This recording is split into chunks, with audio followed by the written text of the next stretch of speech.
There we go. All right. I'm thinking that probably most of you know about the UC Master Gardeners at this point, since you've been coming to these classes for a few times. But here we are, ready to help you out and follow our mission, which is to share science-based and information with our communities and the home gardeners in our communities. And we work with the UC Division of Agriculture and Natural resources. Natural Resources. Boy, thanks, Greg. That just went blank there. I know. All right. I knew it. ANR. That works fine, but that was there. So I think we're going to go ahead and make it officially that we're officially going here. And I don't know if anyone has any question they want to start with. Please feel free also, if you're more comfortable, to put the questions in the chat. That's also fine. Otherwise, raise a hand or I think we can probably just pretty much spit it out. That didn't sound very nice. Just speak up. We have a couple that were sent in. Maybe we should start with one of those. Yeah. I have a question. Mark here. Can Mark, you hear? yes, Mark. Mark. Hi, everybody. Thanks. I can only stay for a bit. I'm going to Barbie, but Great. You'll love it. Nice. yeah, Yep. thanks. I'm a fairly new gardener, and I have a bunch of plants that I'm growing out in back, which has been half successful, half not. But my interest and question to all of you, is there a resource? My interest in growing vegetables is to find quality flavor that you can't find typically in farmers markets or other places. Is there, and I in Sunset Beach, so I have very specific areas, sandy soil, I've raised beds, but it's been foggy all week, probably all month. So I have a very specific area here. And I just want to know if there are varieties of fruits and vegetables that people grow here that are particularly special for flavor. And I cook, I eat, I enjoy flavors, and I'm tired of the same varieties that I get everywhere. That's my question. Good question. Yeah. Bridget, you want to start? That's a big question. It's a good question, but it's definitely a big topic. I mean, one thing that I'll just say, because I'm going to do a shout out for our local farmers, is that we have amazing local organic farmers, a lot of small family-run businesses, and I think you'd be hard pressed to top them. And I would shoot for matching them in the farmer's market. I think they bring a really good variety of veg, and it's always really flavorful and well grown. I think that we've got some things that do pretty well in Santa Cruz. I mean, one example that would come to mind for me would be the cherry tomato, the Sun Gold cherry tomato, which I'm always joking the name should be changed to the Santa Cruz tomato, because it grows so well here, and it grows in all of our microclimates pretty well, from the mountains to the beach to inland. I think that's a really flavorful tomato. If you like eggplant, I think an eggplant that can do well in our area is the fingerling eggplants, the really smaller ones, because they don't need quite as much sun time, and they can still get really flavorful for you in a foggy climate with a little bit less sun than you would have inland. And they've got some really beautiful deep purple ones, white ones, white and purple ones.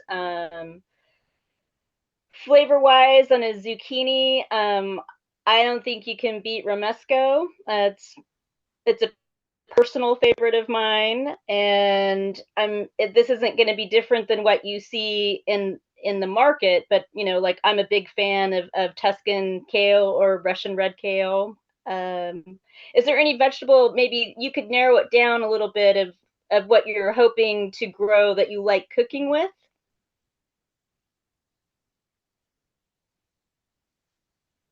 You're muted, Mark. We can't hear you, Mark. Oh, sorry. First of all, let me say, I love I get a the live farm CSA box every week, even though I have abundant vegetables. Things. I'm a very big supporter of our local. I sold grass-fed beef at the the same market Ooh. Ray that was is at Cabrillo College, but for years. So I'm that's not the problem. Is that you know Dan Barber and Stone Barnes in New York? He's developed a seed company that these old varieties of vegetables that I've never grown but I've eaten that are different and extremely rich in flavors that you don't get with the varieties that tend to be more been able to be grown on a larger scale maybe, and or that people are used What to. I what I what I might suggest a good alley for you to go down. I'm not quite sure. I feel like I know that name, but I'm not quite sure I know the seed producer that you're talking about specifically. But it did ring a bell. But the avenue that you might want to start exploring is heirlooms, and that might be a really fun thing to start exploring and figure out what can do well in a place that you know you're going to get a lot of fog and not necessarily 8 to 10 hours of sun a day, if they'll do well in that climate.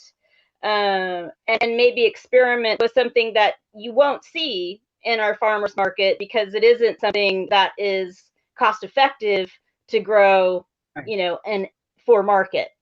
Exactly. So that I- might be something fun. Yeah, I mean, I just I was- where I can get some local knowledge and local favorites of those sorts of more special varieties. Yeah. You know, the Master Gardener Group has a group, kind of an internal group of vegetable growers, and I would be happy, Mark, to ask them this question for you and send you what they recommend. That I would be know great.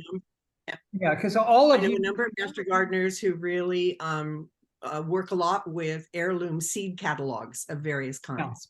yeah, I mean, I think that's why I was particularly interested in talking to this group, because your master gardeners are very experienced gardeners and I'm not, but you're probably doing, varieties that are less common. And so I would really appreciate, do you want me to just put my email address in the message here for you? That would be great. I think we actually already have it because you registered for the class. You So- do, yeah, but just to know, yeah, I'm the one you don't know probably in this group. But it's nice to see you and meet you. I'd Yeah, like thank you. to ask Harry if he has any recommendations on this. Mark, let me start with the question. Are you interested in growing from seed? Yeah, Perfect. It's been a while since I've felt the need to use them, though I'm thinking after this last year I'll go back. But we'll make it part of the vegetable interest group message that we send off, that Trink sends off to you. But there's a couple of varieties out of that were actually originally bred for the Willamette Valley, which is cool, lacks a lot of the sun that you'd want for tomatoes.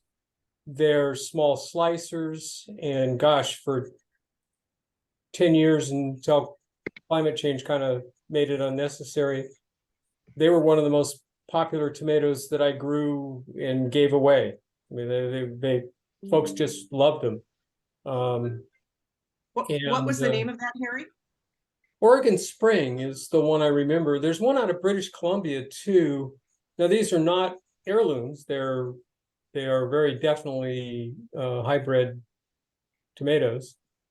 And for the life of me, I'll have to look it up. I cannot remember the British Columbia variety. They're cherries, which should do very well, and they're a they're red rather than the sun gold, not red color. So they make a good addition to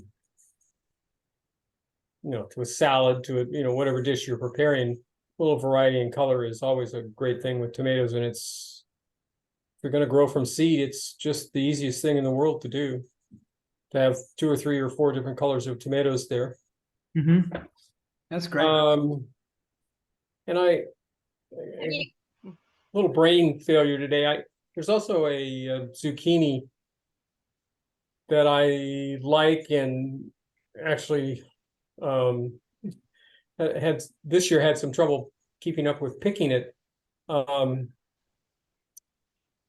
I'm going to have to look up the name of that one too. Okay. So we'll Maybe include that in Trink's message from the vegetable interest group. Great. I don't know that it's got a nice little bit of a nutty flavor to it. It's not an incredibly special zucchini by any means, except it's pretty durable. It's still a little powdery mildew resistant, which can always be a nice thing. But it's very attractive.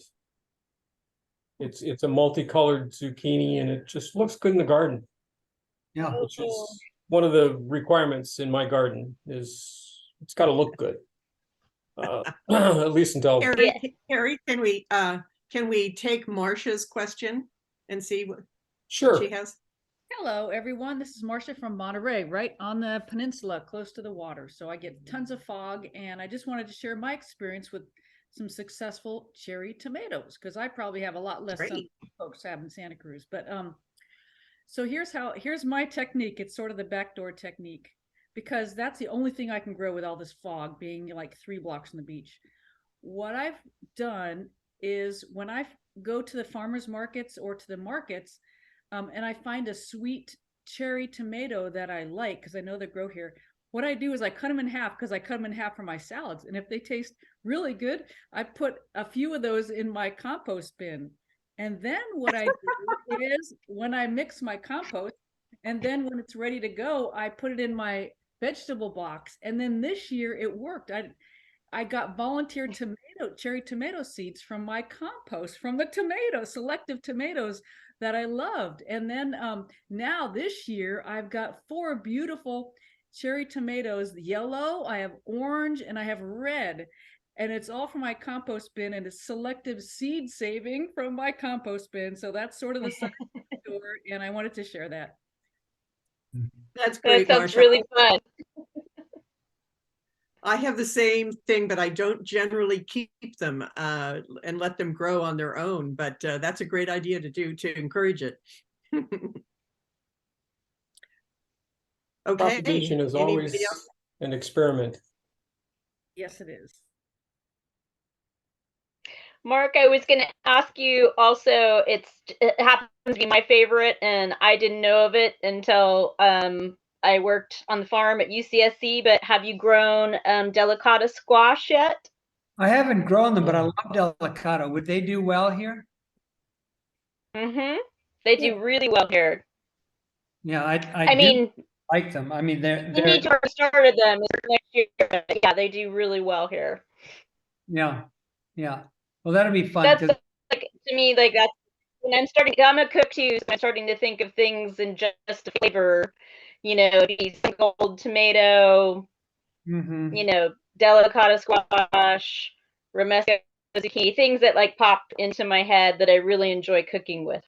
Yeah, no, I do love them. I mean, they're now, as of the last few years, sort of more readily available. And I'm happy to buy things that are delicious and readily available.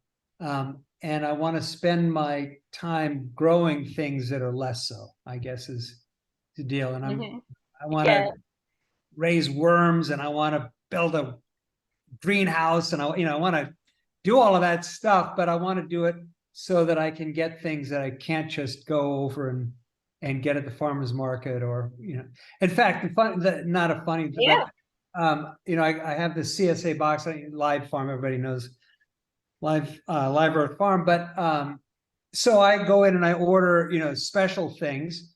And then, the disclaimer at the bottom of there that says, well, we also reserve the right to substitute if we don't have, we say we have it, but it may not for whatever reason. So the last 2 weeks, I've gotten zucchini substituted for, the things that I really wanted. And I've got 2 big zucchini plants that were given to me that I started. And I've got more damn zucchini. Trying to figure out what to do with another zucchini. Well, we're all trying to get rid of it. Growers and home growers, we're all here. Please take this from me. Right, I right. wish It's you a could nice send them to me gift, in I guess. Monterey because I unsuccessfully have done well. I cannot get zucchini. I think I talked about it on my first one. I don't know if it's the seeds that I'm getting or the location I'm in, which has too much fog, but my problem has always been I get the flowers and then it gets moldy and I get beautiful yellow flowers and then they shrivel up and die and I don't get one. Last year I think I got 1 or 2 small zucchini fruits that shriveled up. This year I got probably 20 flowers over time but 0 zucchini. So I don't know if it's my seed stock is bad or my climate is bad or there's not enough sun or there's too much mold, fog, or a combination thereof. My daughter, who lives in Carmel Valley, taught me how to fertilize, take the male flowers and shove them in the females. And she did it. She came over and she did it for me. And it's just, they've been going gangbusters. Okay.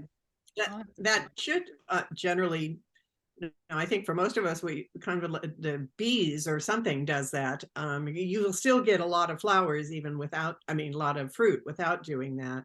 I think last time we talked about, Marsha, I think it was you, with the zucchini, the problem of end rot, disease. Yes. And that's when you say they shrivel up, it's probably, did you see the flower first get kind of black and then the end where the flower was on the zucchini shrivels up first? No, well, they're beautiful yellow 4 or 5 inch flowers, so they look healthy. And I see, and I'll get 1 or 2 at a time.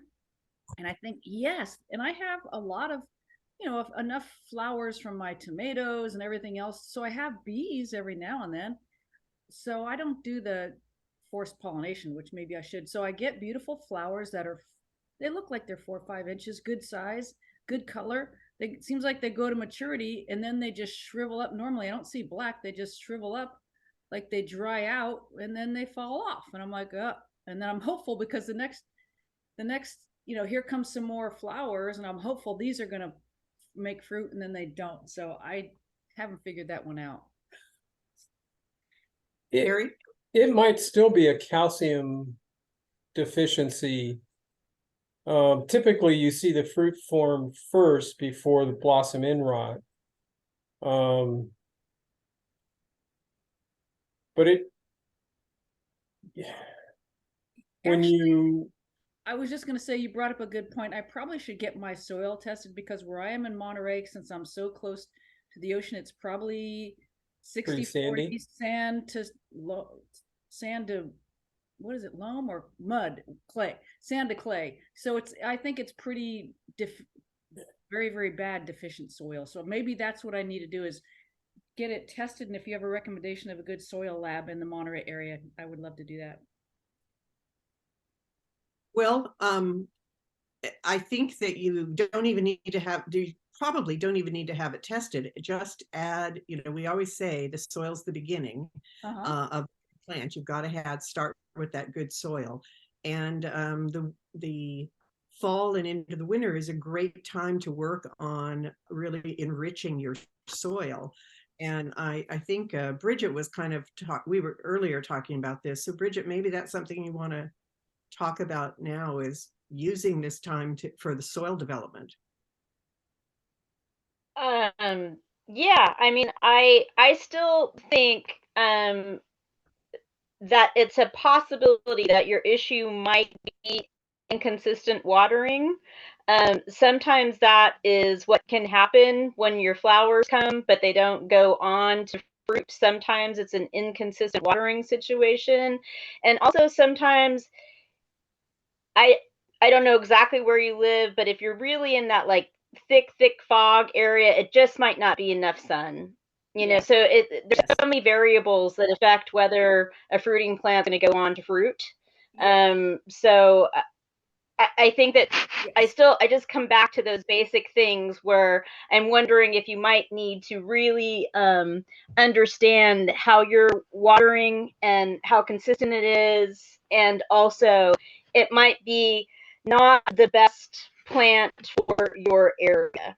And there's nothing wrong, like you said, with your idea of getting your soil tested. That's always some great insight to have, and that you know like what you might be deficient in, and then you can add it to your soil.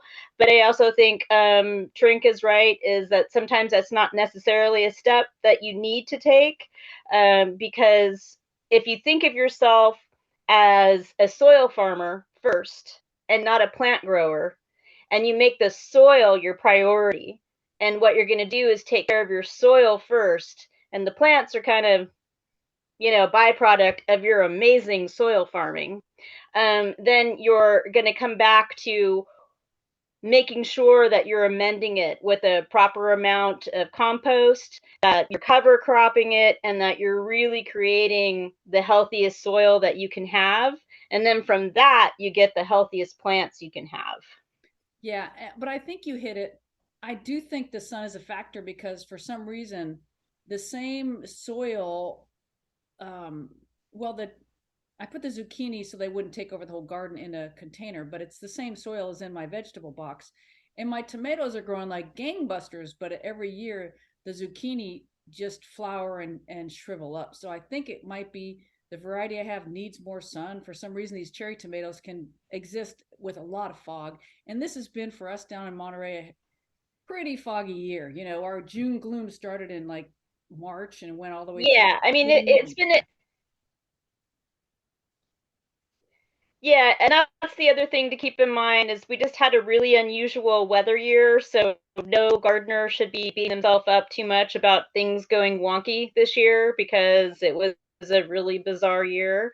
And you know, the cherry tomato is something that I'm always championing to have all of our local growers grow because it really can grow from the coast to inland and developed really beautiful fruit and great flavors, as we were talking about earlier with Mark's question.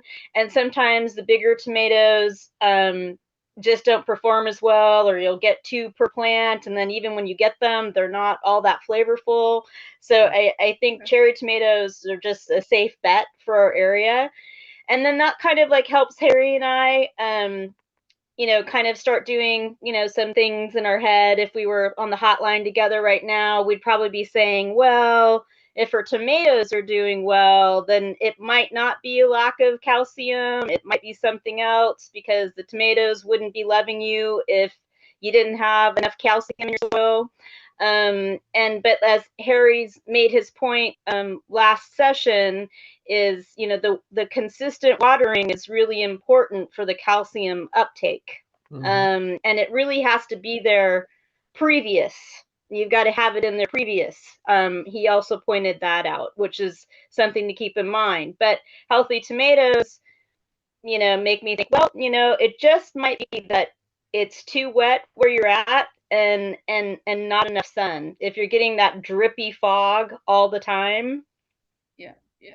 Okay. No, that's right. I did miss the session number 2, but I did hear his comment about the consistent watering. And I used to overwater my tomatoes. And then I think when I talked last year, they said, and I said my cherry, they weren't that sweet. And they said, you don't water them so much, they'll become sweeter. So I've watered my cherry tomatoes less, and they are a little bit sweeter this year. So it's kind of like, okay, maybe the zucchini need a different amount of water than the tomatoes. You know, it's this balancing act.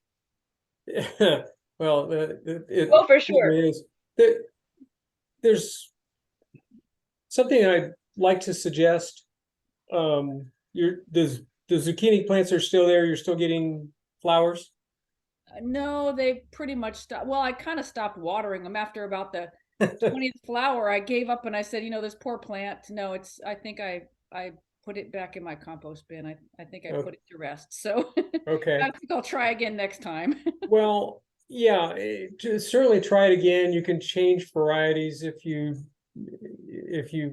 think you found one that's a little more tolerant of low heat, low sun. They're actually not quite as bad as tomatoes in terms of their daily sun requirement, but pretty darn close. But a couple of things, just comments on what you mentioned. The next time you see a nice yellow zucchini flower, take a look inside.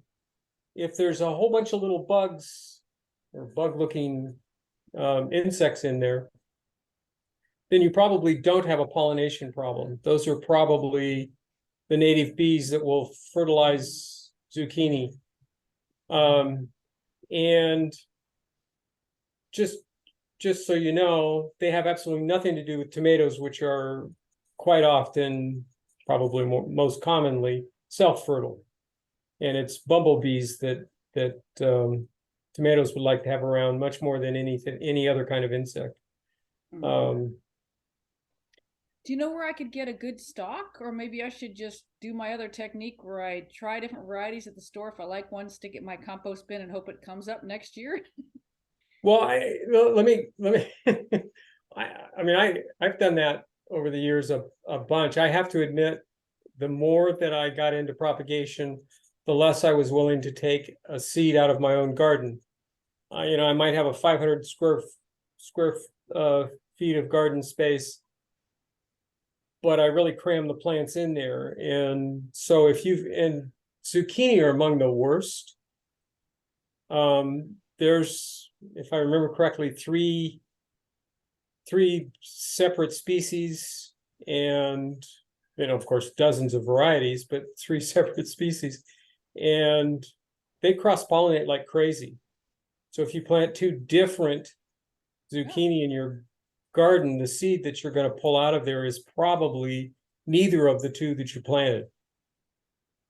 And if it's a hybrid that you certainly on the tomato side, if I were going to the farmer's market, I would try to ascertain whether or not the tomato you were buying was an heirloom or not.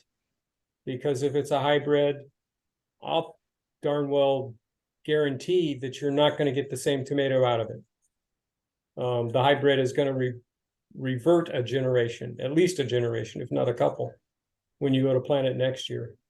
All right. But the zucchini, the same story for the zucchini, because that's really well, the zucchini, it's probably more likely to be a hybrid, even in the farmer's market, than a tomato, because everybody really pushes for the heirloom tomatoes.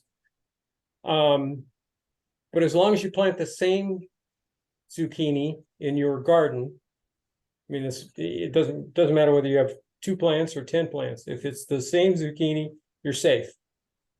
If you plant 2 different, and it really has to be species, and we don't need to get too much deeper into that, but if you plant 2 different zucchini, you run the real risk of getting a third one essentially in the seed, because they cross-pollinate like crazy.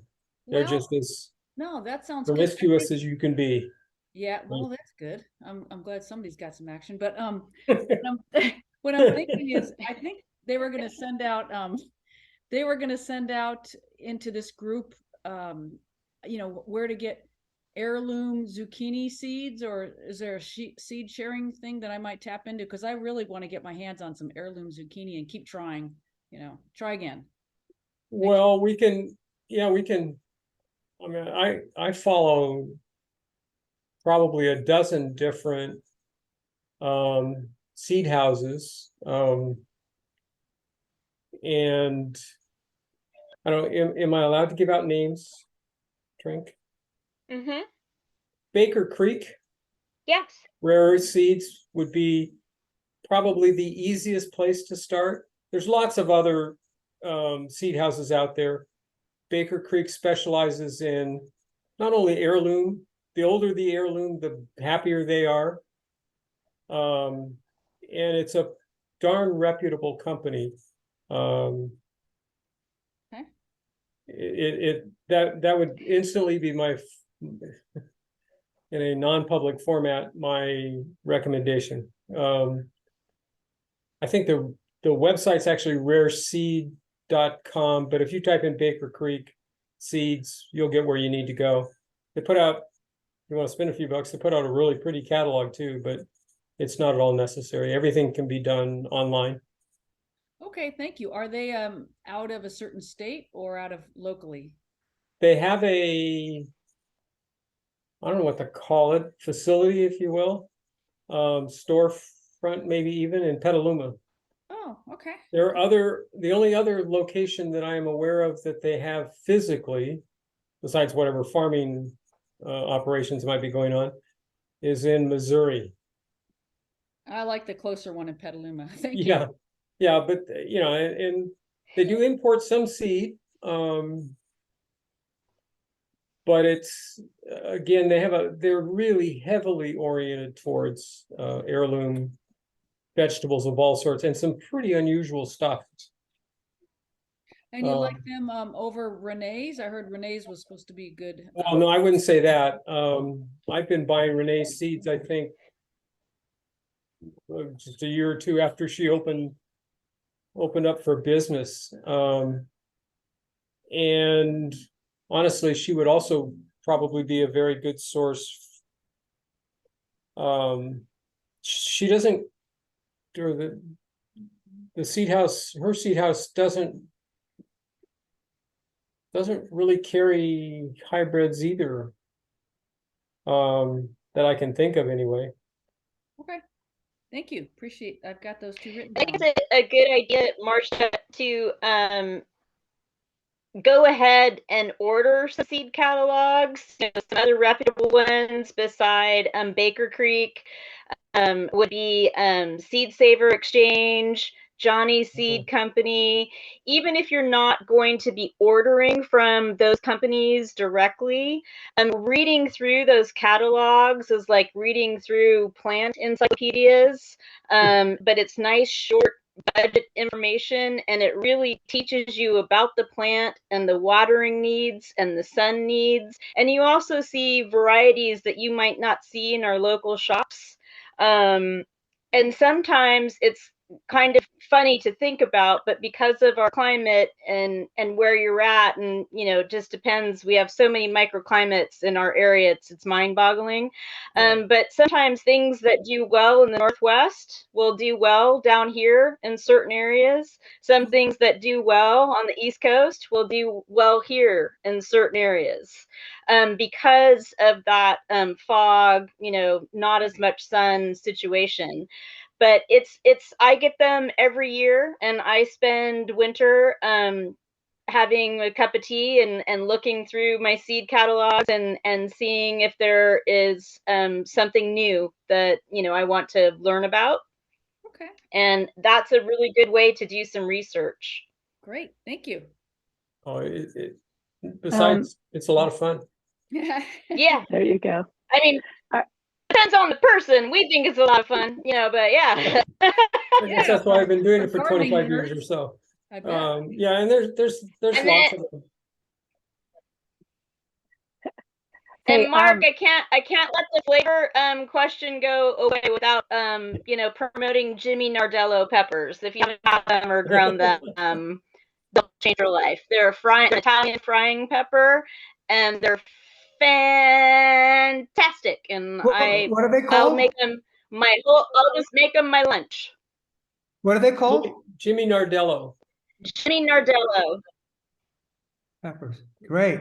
Yeah, Awesome. I second that. And I'll grow them, and I'll literally pick them and bring them up and just quick stir fry, salt and pepper, and that's my lunch. They're amazing. Perfect. Hey, can I ask another question? We're back on the pollination. I have three, I guess they're purple tomatillos within a couple of feet of each other, and they're huge. They've done really well, but I'm not getting any fruit. And I see bumblebees occasionally. I don't have a lot of bees. I live in the dunes. So they don't seem to be getting pollinated. Would you suspect that's the cause? if you're not getting fruit, that would be, well, that's always my first guess is the lack of pollination. So Um, do I need to get bees?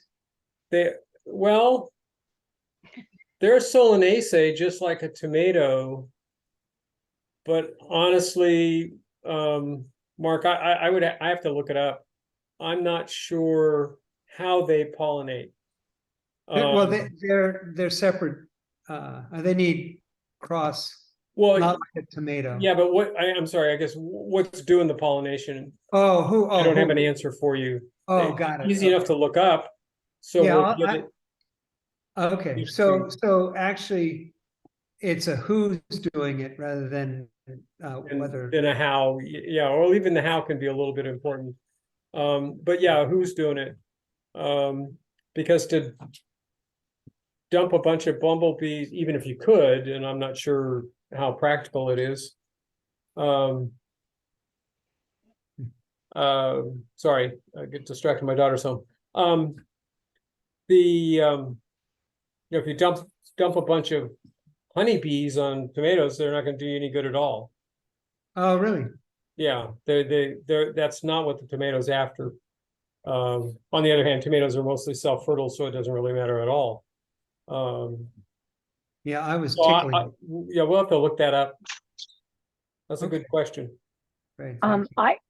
I And one- my and one thing tomatillos. Okay. Mark, one thing I point out, Mark, is I'm a transplant from San Diego, California. We've been here for about 12 years now. And, I grew tomatillos in San Diego in the way that you grow zucchini. People did not want to see me coming around the corner with my tomatillos. And where I am at now, I have given up. I don't think I get enough sun to get the production that I want, that I can make really nice salsa from. It was disappointing, kind of over get half a dozen here, 3 there, and I'm not foggy, but I just don't think I get a long enough sun time for a tomatillo plant to really produce well for me. So I usually have I have quite a bit of sun where I am, but I usually have good luck with tomatillos. Not this year, just not. They did not do, and I think it just was this weather was too bizarre for it. We also went looking for an additional plant, and the nurseries were not getting them in. So I don't really know what that had to do with it. So I mean, if you start your own seeds, that you wouldn't have that issue, but for some reason they didn't seem to have any coming in for them either. So something was That's weird about encouraging. tomatillos this year. That's encouraging. Try again next year. Okay. So other questions? Yeah, I have a question. Change the subject a little bit. With all the fog and moisture in the air, I'm starting to see some powdery mildew on some of the plants in the garden. And I had a couple questions about that. One is it okay to leave that in the garden, or should I take off the leaves that have that? And can I compost those without, ruining the compost? And if it's okay to leave it in the garden, should I treat it in any way? You go first, Terry. See you, Mark. Okay. We'll start with the first of your 15 questions. It's a pretty good list. According to the University of California, it's okay to compost it as long as you've got a good compost system. It will not survive the compost process, the powdery mildew. The second thing I would mention is that it is not moisture related. The fungus or mildews, whatever you want to call them, that make up the things we call powdery mildew are not water dependent. You can actually wash the leaves in the days when we had more water. That's not a bad solution to semi-control, if you will. If you look online, you can find a lot of formulas for milk and baking soda.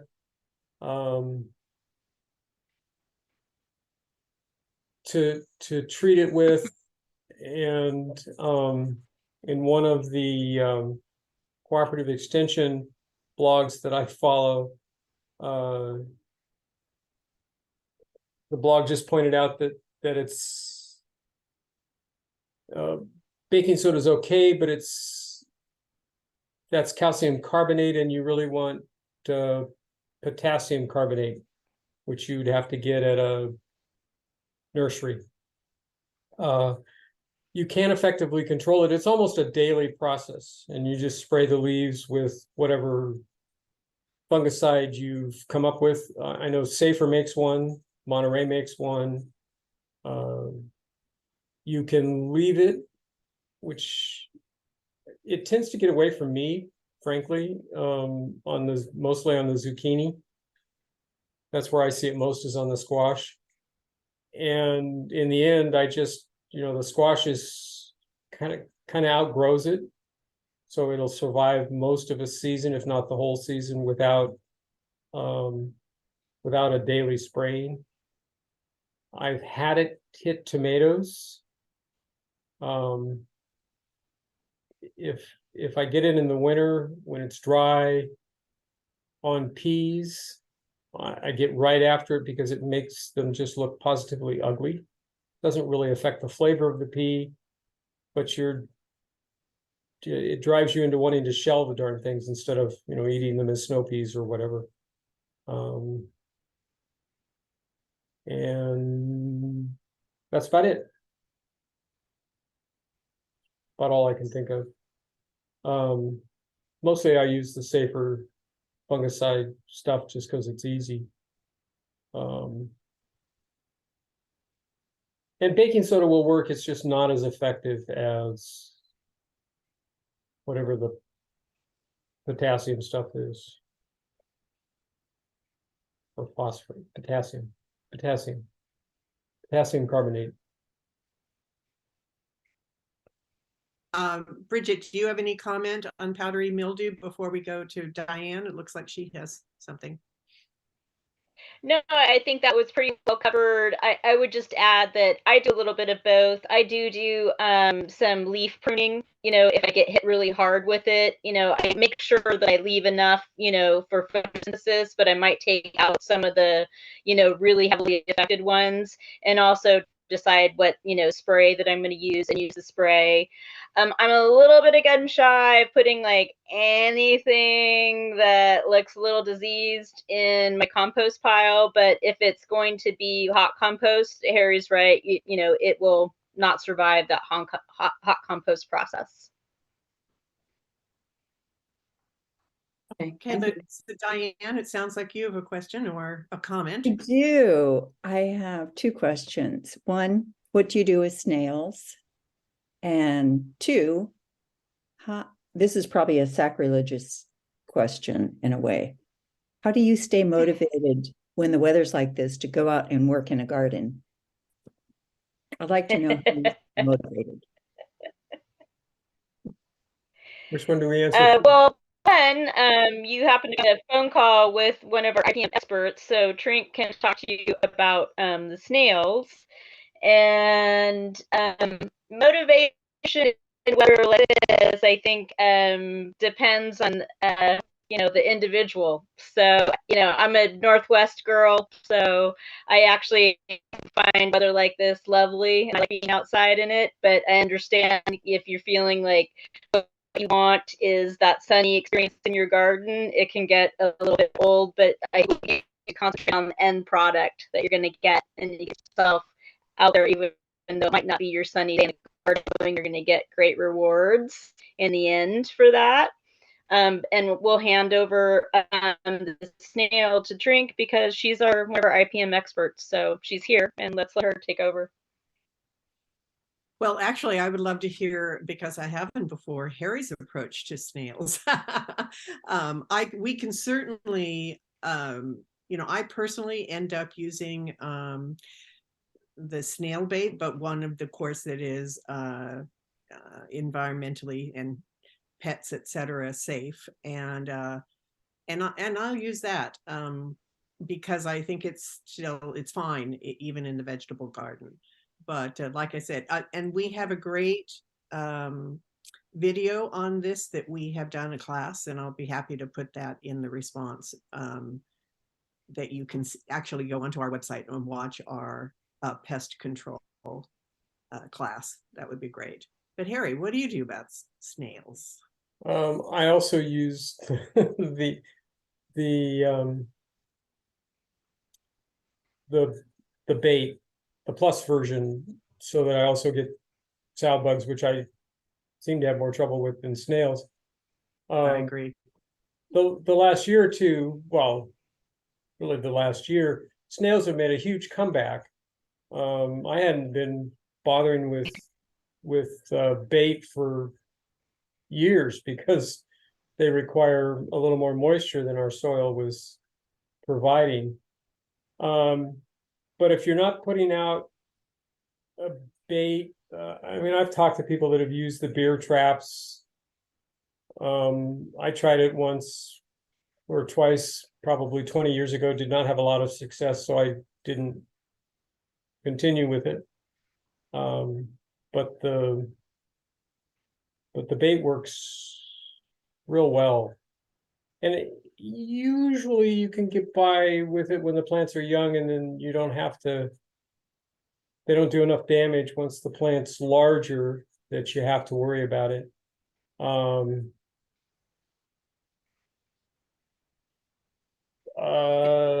And then there's the nighttime picking. You go out with a flashlight after dark, and you, with a little plastic bag, and you gather up whatever snails you can find, and into the trash they go, and pretty soon you don't have a problem you even need to worry about. A friend of mine said that they pick them and they throw them on the roof and birds eat them. We used to throw them out in the street. I know gardeners that pick snails for their chickens, you know. Yeah. So I'm also, when I have an issue, I'm pretty lucky. I seem to be the only plants that attract are my 2 hydrangea plants, and I typically water at night. So when I'm feeling like I'm getting inundated with them, as I'm setting a sprinkler, I'll water hydrangea plants, and I collect them, in a little tub. And I live in a place where I can live freely somewhere else, so I can walk them, to a place where we've got like berry bushes and stuff out, and I can chuck them in there. If they're heading for my veggies or my ornamentals, then I'll use a product called Sluggo. That's one of many products that you can choose from that's OMRI certified, really good. I also use the plus one because I have sow bugs. And also you want to make sure your cultural practices are good. I have some really beautiful plants on my porch, my ornamental plants. And I have a railing. I thought it'd be super big to have some vines along. Well, those vines letters to all my beautiful ornamentals. So as much as I liked looking at that on my fence, I ended up moving the vines, and as soon as I did that, no more snails on my ornamentals. So you also make sure that you're on top of your cultural practices and where you're growing what. Thank you. Sure. Marcia, Debbie, Nancy, any other questions tonight? Yes, it is. I'm going to talk about my lettuce growing efforts. I talked about this in session 1. Got some good advice from you. I think I was telling you that I grew a bunch of lettuce from seeds, and this is the first year I've done it from seeds before with great success, no bugs, no issues. I always felt great, like it's been so great. This year the seeds came up, but I've never had, it might be because of all the rain we had and all the fog we've had, but I've had them eaten alive by, I think, the white moths come in, and it might be the white flies. I don't see snails in my garden, but I have pill bugs. They might be there. And I found a couple caterpillars. So those are the critters I can see. So my lettuce and arugula that came up are, I've never seen them so much eaten by holes in them by these critters. And I think somebody was saying to use Sluggo. So I want to see if that's, I want to verify that that's a natural product and that's something that I should try to use. But so lettuce and arugula are doing okay. They're doing okay, except for some of them are just eaten alive, and my crop is about 50% because of they're getting eaten by these critters. But I mean that they're going to last a couple months, and then I wanted to go into, okay, now it's fall, and I was wondering if there's a few things you might target that I plant next in my vegetable barks when this lettuce starts to Good. fade out in a couple months. Excellent question. On the Sluggo or Sluggo Plus, if you're talking about sow bugs and earwigs and the non-snail little creatures, when it breaks down into iron sulfate, both of which are essentially fertilizer. I can't remember how quickly the iron sulfate itself breaks down. I think it's a long time, so you're not really fertilizing anything. But in terms of being a natural product, it's pretty safe. Like I said, it's iron sulfate. You could put it in the garden as a fertilizer. Okay. Years in advance, I think, but as a fertilizer. Okay, so now the recommendations for what to plant over the winter, because it seems like I like to get going. I know you should do cover crops, but because we have mild winters, I mean, last year my lettuce went all through winter. Kale got eaten alive by a bunch of bugs. So I was wondering if you might have some recommendations for, other than lettuce, what to grow over the winter down here in my foggy Monterey area.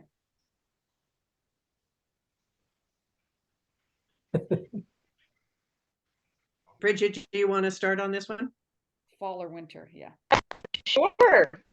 Well, I always start with what do you want to eat? So what is it that you enjoy eating? And I wouldn't give up on kale and chard and things like that because you had bug pressure one year. Now you've got a hint of using a product that might help you kind of keep that at bay. And it's always good. Nice little hint, I think, in our area, since we live in Ag Central, is to drive around. What are our farmers growing? And check out what our farmers are growing in their fields, and see if that's something you want to eat. And maybe you're going to give your hand at it. And, aside from our winter greens that I had just mentioned, it's a good time for broccoli if you enjoy that. If you want to get some Brussels cauliflower, I'm a big root veggie girl. So, I like preparing a bed. I like growing carrots and beets and rutabagas and things like that. So really, I think it depends on what it is that you want to eat over the fall and winter. All of that stuff. I'm 90% vegan, so pretty much every vegetable is on the plate for me. I'll take anything that will grow in this area. So everything you listed sounds great. So I think what I'm going to try to do is I'll get a recording of this. I wrote down my notes. I've now I put in the chat because I did Google and I have on order that seed catalog from the seed place you told me. So, and I might order some seeds for all those things you mentioned because I love all that Brussels sprouts and carrots. And I think the problem is I've been buying, I bought some seeds at Pharmaca, which it was not, Renee's, and I buy them sometimes at Whole Foods down in Monterey, and it's not Renee's. So I haven't had great luck. So I'd like to try these heirloom seeds you recommend and try again. That's what I'll do.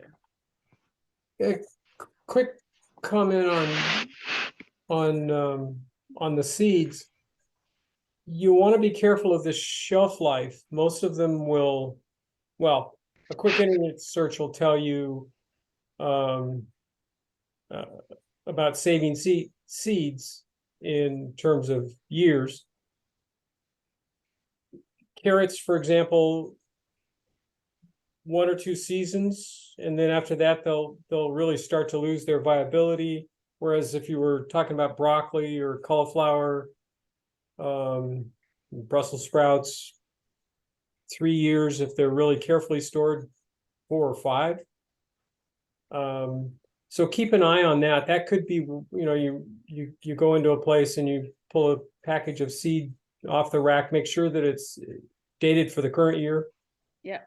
No, I'm good Um, at that. Yes, I've yeah. learned my last session from last year. So yes, I did make sure I looked at the date and I got the most recent ones. Yes. Yeah, and then just if you can keep them dry and cool, they'll last you much longer Yeah. and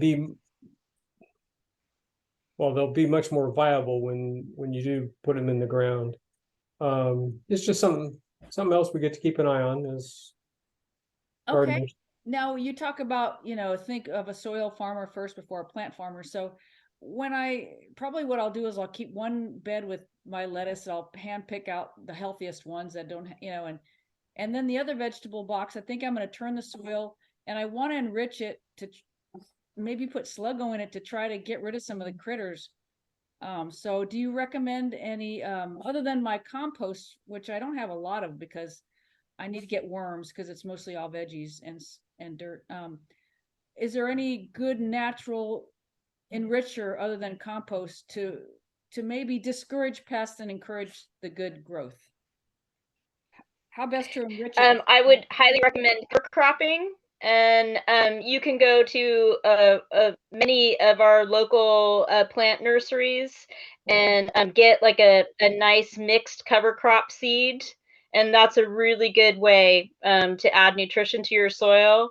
I also mention that my friend and master gardener Debbie is on this call with me, and we're having a soils class on September 30th at our demo garden in Watsonville, where we're specifically covering different ways to nurture your soil.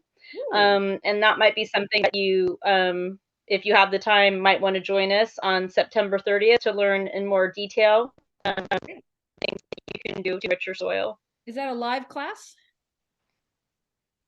Yes. Yes, and it's going to be held in our demo garden in Watsonville, and it's a live class with live demos. Perfect. All right. Thank you for telling me. I'm going to try to attend. Great. Love to have you.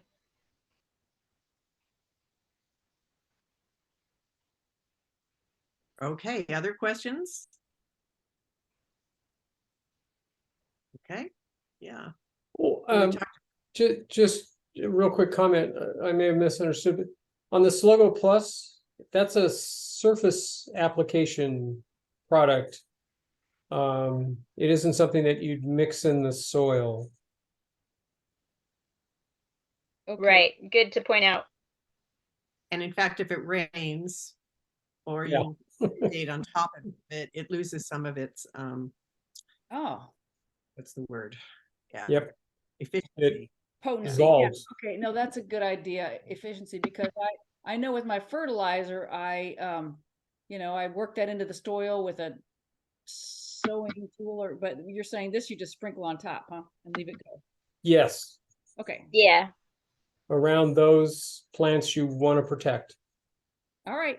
Good heads up. Thank you. I tend to use it like on the outside edge of my beds. So you have to kind of know where the snails are coming from, if you're attacking snails, and then put that in their path, and that diminishes them. Well, But like the I other said- thing I'd recommend, Marcia, is get to know what the critters are in your garden that are eating something. So, the class that we do on integrated pest management, and that's, again, we'll give you a link in the information we send you after the class, that's really the first element of integrated pest management, is finding out what it is that's eating your plant, and then learning about that particular pest so you can understand what could possibly help you in reducing its impact on your garden. Yeah. You're not going to completely get rid of the snails. You're not going to ever completely get rid of any other whiteflies or any other pest, what you need to do is just manage it so that you get as much of your crop as you want and Yeah. not just let it go. Yeah, So, no, that's a good point. again, I was we'll just gonna send say, you that link. You might want to watch yeah, that. thank you. I was gonna say, I've never seen a snail, so I'm very happy about that. But the critters I have seen are green small caterpillars, white moths that they come around and they eat. You know, they are always going or going Cabbage after moth? my leaves, and white flies. So it's the white flies, the white moths, and the caterpillars are the ones I've been. So at least those three I know of that I've visually seen. Yeah. Well, two of those may be related. And will Sluggo Plus handle those three? And the other thing that I would point out is, I'm sorry, I was talking over you.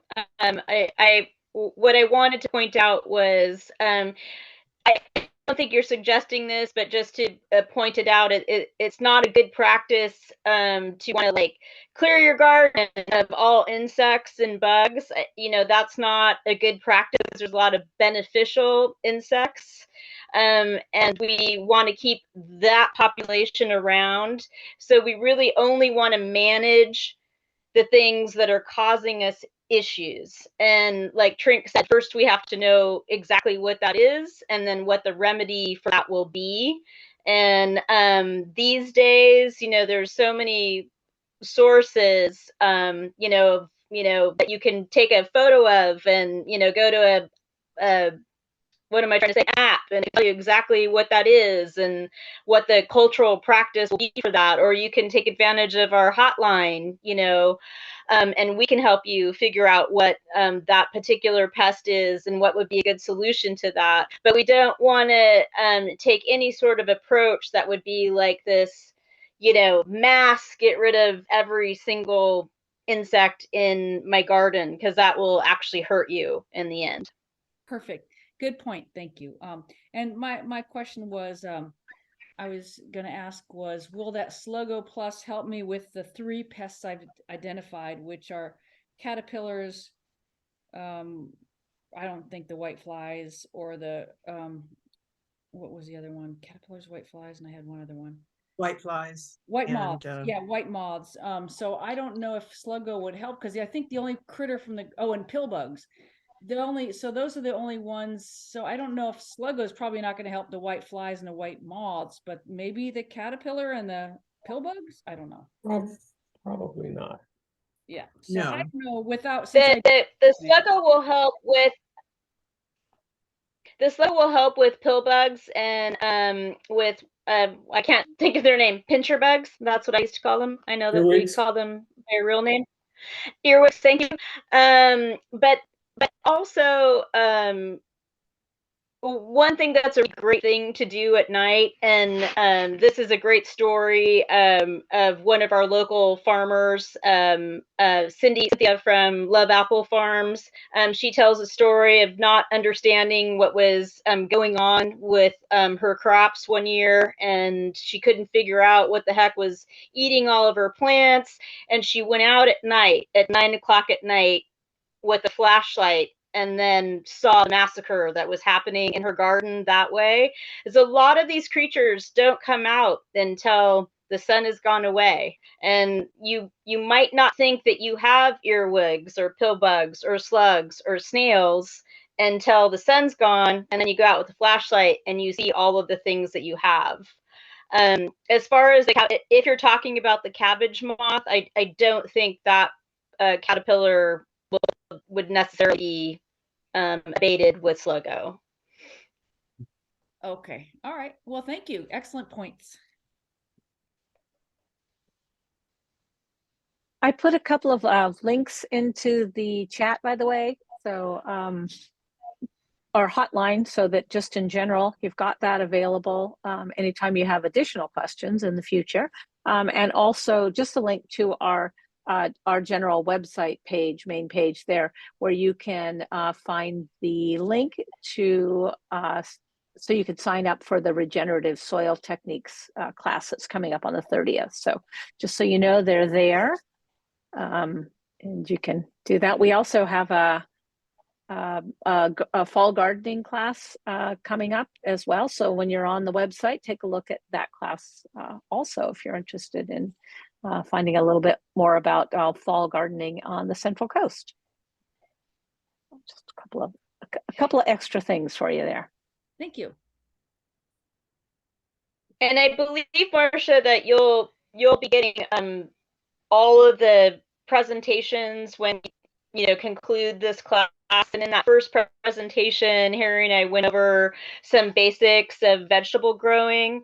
And in that class, there is a link. One of our dear friend master gardeners, Delise, came up with a what to grow when and how, and if you should start it from seed or if you should buy a start for it at certain times. It's a fantastic guide, and you'll get that in that slide presentation too. Excellent. Looking forward to it. It looks like Debbie has her hand up.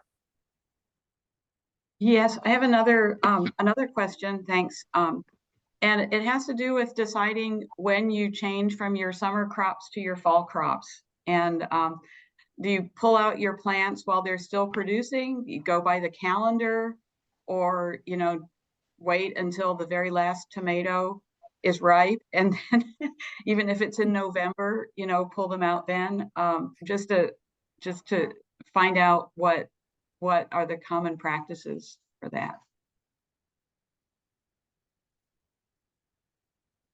You want to? I usually wait for that last tomato, honestly, or the last zucchini, or I planted a second round of beans, so they'll be fairly late, assuming that they don't just all, we don't get a particularly cold or hot spell and they collapse. Yeah, and honestly, I transition the garden a little bit at a time. So if I'm pulling out all the bush beans because they're done, in go the carrots or the beets.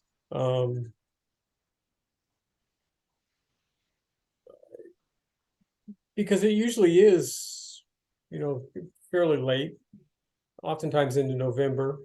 Depends on how wet the year is, how cold it is. But if the calendar will allow and I've got a space, something goes in. And I usually take a couple of the beds out and try to not always successful. But I try not to plant, and just as the stuff comes out, in goes the cover crop. I read another blog post here recently talking about Kodiak mustard. So I've rounded up some Kodiak mustard seed, and I'm going to give that a try as at least part of a cover crop, if not a cover crop. But yeah, I don't necessarily pay as much attention to the calendar as I should. I think it's also just depends on how you like growing. I know that's one of those questions that is individual to each person. If you're following like more French intensive technique, then you're kind of going to be moving to the direction that Harry's talking about, like as room is available, you're replacing that with some veg that you want to grow over the fall winter season. Since I'm someone who's a big fan of adding compost to my gardens at least 2 or 3 times a year. I'm more of a girl that pulls everything out and double digs compost into my soil or garden boxes, whatever I'm growing from, and then that way. But it really, it depends on how you like to grow. I used to work for someone who not one, inch of ground didn't have a plant in it, and he followed a very French intensive technique. So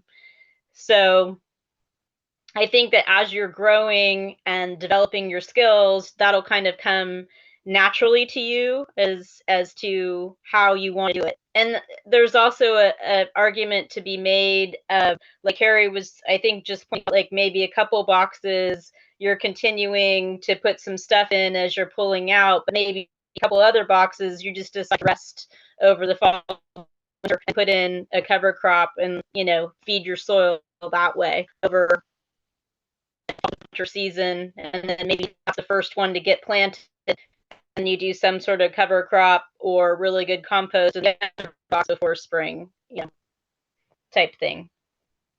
Does that make sense? Yeah, totally. Thank you. Thank you both. Okay. Okay.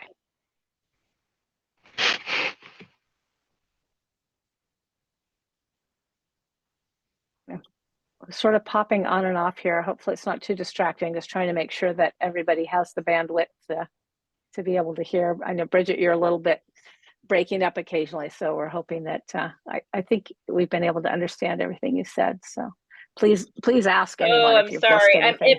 It might be my old computer. I think last time I used our newer computer, and I think the sound was better, so I might have to stick with the newer computer.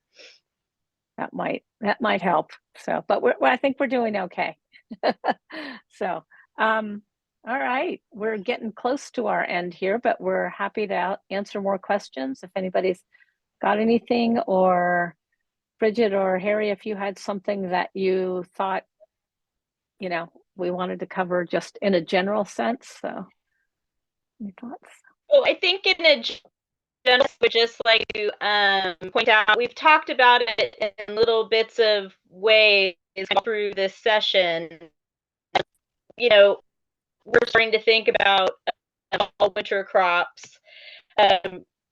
We just were speaking about, you know, you can go different angles, kind of taking a French intensive technique as you're pulling stuff out and you have room, you can plant stuff. You can do what I just said. Maybe there is, you know, a time where you decide that's it, you know, everything's coming out, then you're going to work your soil with compost, and then you're going to plant. It's also a good time to rest, not only your soil, but yourself. You don't necessarily have to be growing veg over the fall and winter either. It's also a good time to go ahead and plant your soil, or your beds, or your pots, whatever you're growing in, with some cover crop, and take a break from growing. And maybe it's a good time if you are lacking in some infrastructure. Maybe your beds need to be repaired. Maybe your deer fencing is, you know, not working as well as it should. Maybe there's some research you want to do for next spring. As we were talking earlier, there's some gardeners that want to find some really unique things to grow. Fall and winter is a really good time to study the seed catalogs and pick some things grow over the next spring. So it's not necessary to be growing all the time. You know, and it's okay to give yourself a break, you know. And, you know, as we look around at nature, you know, fall, winter, you know, a lot of our nature takes a real big nap, and that's okay for us to do too.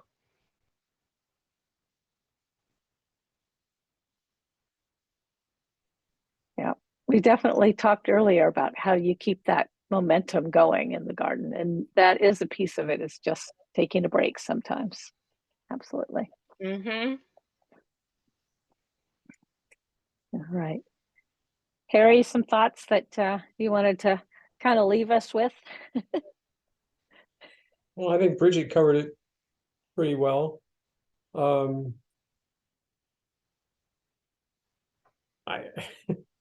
have to admit, I do pretty much the same thing, where the catalogs start to arrive in December, and they do become the focus. And there's the holidays and things too that can make it a little more challenging to find enough time to spend in the garden. So whatever plan works is, or whatever plan you think will work is what you ought to try and follow. It's gardening in my family is a pretty central thing. So as long as it's not raining, it's just as likely that we'll be out there as indoors doing something else. But it's, I figure between now and, well, for me, the summer is going to start probably much more like May or maybe even early June, like it did this year. So I've got a couple of seasons that I can at least utilize part of the garden in, assuming that we don't get another deluge of water from the sky, which seems unlikely. But it's really pretty much what works, where your energy is and where you want to spend the time.